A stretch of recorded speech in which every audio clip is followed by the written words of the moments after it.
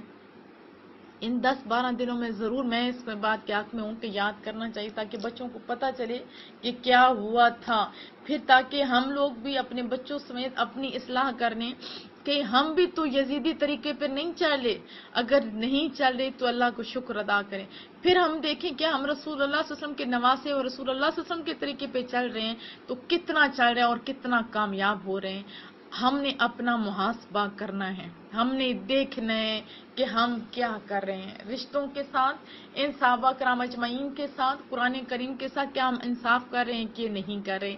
اگر نہیں کر رہے تو آج ہی سے توبہ کریں۔ اور نوجوان بندے جب توبہ کرتے ہیں تو ابن ماجہ کی حدیث ہے کہ نوجوان جو سچی توبہ کرتا ہے گناہوں سے، ابھی تو ہم لوگ ایک حدیث سنا کے پھر وہ ابن ماجہ کی حدیث سناتی ہوں کہ گناہوں سے ہمارا اتنا بڑا اندر والا گند بھرا ہوا تا جا رہا ہے کہ میں آپ کو کیا بتاؤں، اللہ معاف کرے، لوگوں کے حالات دیکھے، شاید ہم لوگ بھی اپنے اندر دیکھے تو گرد ہی بھرا ہوا ہے، اللہ ہم لوگوں کے لیے آسانیاں پیدا فرمائے۔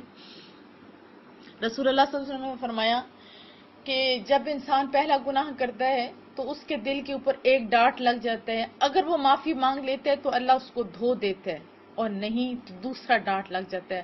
اور پہلے ڈاٹ کے احساس کب ہوتا ہے؟ جیسے میں ایک مثال دیتی ہوں کہ چٹی چادر ہو، وائٹ چادر ہو، اگر وہ صاف ستھری ہوگی اس پہ پہلا داغ لگے گا تو ہمیں بڑا وہ شدت سے محسوس ہوگا، ہم جب تک دھو نہیں لیں گے چین سے نہیں بیٹھیں گے، لیکن اگر دھیان نہیں دیں وہ داغدار ہو جائے گی تو پھر ہم اس پہ دھیان دینا چھوڑ دیں گے۔ یہ دل کا بھی ایسے معاملہ ہے، اگر ایک داغ لگے گا تو ہم لوگ دھیان نہیں دیں گے تو دوسرا، پھر تیسرا، پھر لگتا جائے گا، اور پھر ہمیں ایک وقت ایسا آئے گا کہ ہم لوگوں کو پتہ بھی نہیں چلے گا کہ ہم غلط کر رہے ہیں یا صحیح کر رہے ہیں۔ ایون کہ کتنے لوگ آپ دیکھیں گے کہ بغیر نماز پڑھے سو جاتے ہیں اور چین کی نہیں سو رہے ہوتے ہیں، غلط کام کر رہے ہوتے ہیں، کیونکہ ان کے دلوں کے اوپر داغ بن چکے ہوئے ہوتے ہیں اور داغدار ہو جاتے ہیں اور بے دھیانے ہو جاتے ہیں۔ آج ہم نے اپنے گناہوں سے سچی توبہ کرنی ہے، سچی توبہ، نماز کے لیے پکا اہتمام کرنا ہے، خود بھی اپنے گھر والوں کو بھی کہنا ہے کہ دیکھو حسین نے تو ان نیزوں کی چھاؤں میں نماز پڑھی تھی، جمعرات کی رات تھی، انہوں نے کہا تھا کہ یزید ہمیں ایک رات کی مہلت دے دو، ایک شمر سے مانگی اجازت، ایک رات کی مہلت دے دو۔ انہوں نے کہا شاید خوش ہو رہے ہیں، خوش ہو کے انہوں نے کہا خوش ہو رہے ہیں تو وہ سارے خوش ہونے لگے کہ شاید اس لیے انہوں نے مہلت مانگی کہ کل صلح ہو جائے گی یا بیعت کر لیں گے، لیکن یہ بات ایسی نہیں تھی۔ یہ اپنے خیمے میں تشریف لائے اور کہا اپنے صحابہ کرام جو اپنے ساتھی تھے ان کو عرض کی، ان کو فرمایا کہ آج کی رات ہمیں مہلت ملی ہوئی ہے، آؤ رج کے ہم اللہ کی عبادت کر لیں، اور رج کے ہم اللہ کی عبادت کر لیں۔ تو آج ہم کیا کر رہے ہیں؟ وہ جو سجدے نیزوں کی چھاؤں میں عبادت کرنے والے، اور آج ہم ٹھنڈے کمروں کے اندر عبادت نہیں کریں تو یہ ہماری بدنصیبی ہوگی۔ آج سے سچی توبہ کریں کہ ہم انشاءاللہ گناہوں کو ایک ایک کر کے دھونے کی کوشش کریں اور چٹی چادر کی طرح ستھرے ہو جائیں گے انشاءاللہ۔ اللہ کو توبہ بڑی پسند ہے، بہت زیادہ پسند ہے۔ ابن ماجہ کی حدیث ہے جب کوئی نوجوان بندہ سچے دل سے توبہ کرتا ہے تو اللہ اس کی منادی کرتا ہے۔ ایک حدیث میں 40 سال اور ایک حدیث میں 40 دن کا لفظ ہے۔ بہرحال جیسے بھی ہو، مشارق اور مغارب یعنی مشرقوں سے ہر طرف جتنے قبرستان ہیں وہاں سے عذاب اٹھا لیا جاتا ہے، اور کیا منادی کی جاتی ہے کہ آج رسول اللہ کے فلاں امتی نے سچی توبہ کی ہے۔ توبہ کا ہمیں ہماری نسلوں کو فائدہ ہوتا ہے اور جو اس دنیا سے جا چکے ہوتے ہیں ان کو بھی فائدہ ہوتا ہے۔ تو میری توقع ہے، میرا یقین ہے انشاءاللہ تعالی، میرا تو کہنا فرض تھا نا، اور میرا یقین ہے کہ انشاءاللہ ہمارے دلوں پہ میری بات ضرور اثر کرے گی، اور بہت سارے لوگ، ہم سارے مل کے انشاءاللہ آج سچی توبہ کریں گے، سچی توبہ، سچی اور پکی توبہ کریں گے، اور جو اچھے کام ہیں ان کی انشاءاللہ ابتدا کریں گے۔ جو درس بھی آج سنیں گیا اس کا ثواب بھی اگر آپ کر دیں تو زیادہ اچھا ہے۔ ہم اس کا ثواب، میں خود ابتدا کر رہی ہوں کہ اس کا ثواب ہم خود اس کا ثواب حضرت امام حسین اور ان کی اہل بیت کو بھیج رہے ہیں۔ اللہ آسانیاں پیدا فرمائے۔ وما علينا الا البلاغ المبين وصلى الله تعالى على محمد سبحانك اللهم وبحمدك نشهد ان لا اله الا انت نستغفرك ونتوب اليك۔ السلام علیکم ورحمۃ اللہ وبرکاتہ۔